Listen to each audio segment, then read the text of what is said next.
မင်္ဂလာပါဘောလုံးချစ်ပရိသတ်များခင်ဗျာ2026ကမ္ဘာဖလားကိုဘယ်အသင်ရမလဲဆိုတဲ့မေးခွန်းကအခုဆိုရင်ကမ္ဘာတဝန်းကဘောလုံးပရိသတ်တွေကြားမှာအရန်ကိုရေးပန်းစားနေပါတယ်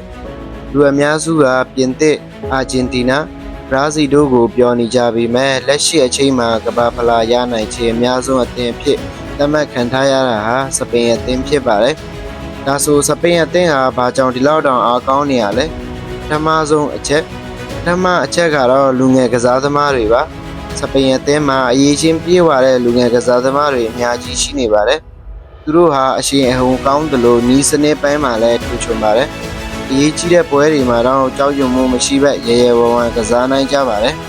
ဒုတိယအချက်ကတော့အကွင်လယ်ပိုင်းမှာအားကောင်းခြင်းပါစပိန်အသင်းဟာဘောလုံးကိုထိန်းချုပ်ကစားတဲ့ပုံစံနဲ့နာမည်ကြီးပါတယ်တန်ဘက်အသင်းကဘောလုံးမရအောင်ထိန်းထားနိုင်တယ်လို့ပွဲရဲ့အရှိန်ကိုလည်းကိုလိုချင်တဲ့အတိုင်းပြောင်းလဲနိုင်ပါတယ်။တတိယအချက်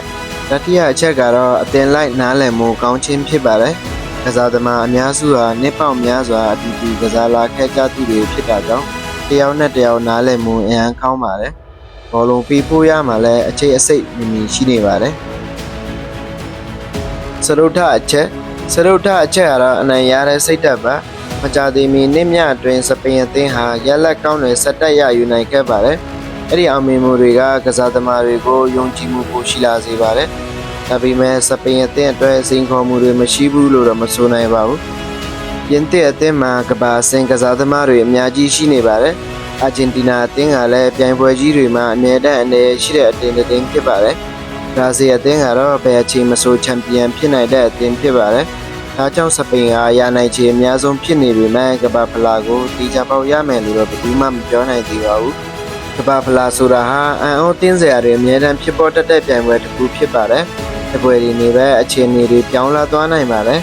2026ခုနှစ်မှာစပိန်အသင်းကချန်ပီယံဖြစ်မလား။ဒါမှမဟုတ်အခြားအသင်းတစ်သင်းကကမ္ဘာဖလားကိုခိုင်းမြောင်းသွားမလားဆိုတာကိုတော့အချိန်ကပဲဖြေပြီးသွားမှာဖြစ်ပါတယ်။မိတ်ဆွေတွေရော2026ကမ္ဘာဖလားကိုဘယ်အသင်းရမယ်လို့ထင်လဲcomment မှာရေးပေးခဲ့ပါအောင်နောက်လာမယ့်ဗီဒီယိုမှာတွေ့ကြပါမယ်ဒီဗီဒီယိုကိုသဘောကျရင် like comment subscribe လုပ်ပေးကြပါ